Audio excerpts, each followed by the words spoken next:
Thank you. My name is Kourtney Gastineau. I use she, her pronouns, and I have had the privilege of serving as the Education and Leadership Program's Youth Fellow for the past 10 months. The fellowship program is designed to provide young LGBTQ leaders with hands-on professional development opportunities and experience working in a nonprofit. SMYAL's Youth Fellowship Program brings youth voices and experiences to the center of our work.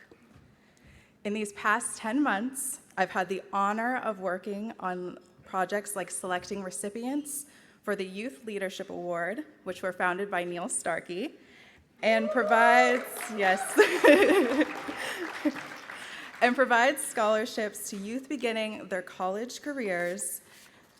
I also had the pleasure of working with Team Sophie to select the first ever recipient of Sophie's Live Out Loud Award, scholarship named in honor of Sophie SMYAL, and given to a student leader who values self-expression, creative arts, empowerment, resilience, and dedication to their community. To date, SMYAL's scholarships have provided 48 students with over $140,000 in financial assistance.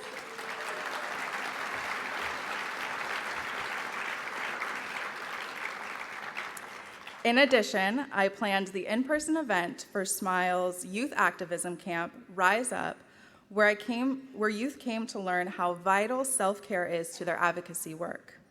I've also presented at national conferences like the Time to Thrive, and now getting the opportunity to speak in front of you all today.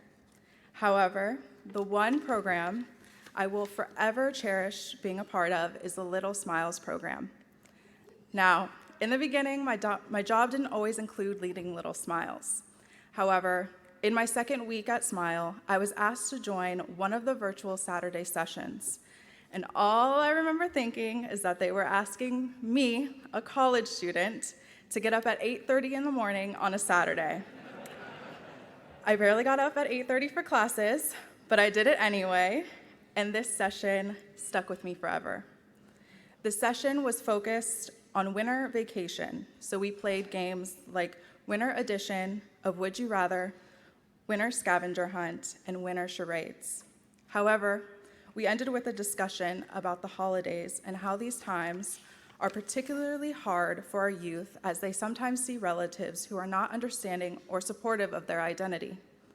The discussion soon turned from an adult-led conversation to a youth-led conversation, which was for the best, because what I've quickly learned in this role is that these youth, in fact, know more than I do.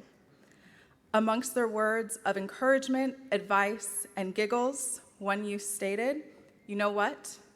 I'm just going to be me. It is their loss." And I know this youth's words of wisdom were meant for their peers, but it stuck with me.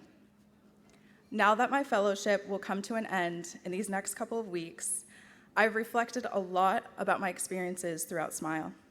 I came in hoping to uplift and empower the next generation of leaders and activists. I hoped that as I was ending my own college career at the Howard University, I would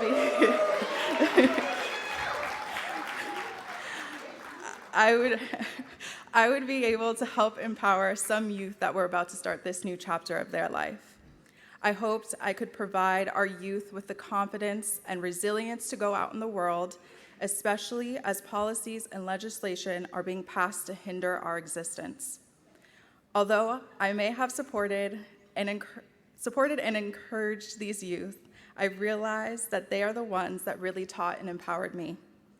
From our young leaders, I have gained the confidence to go out in the world and be unapologetically me.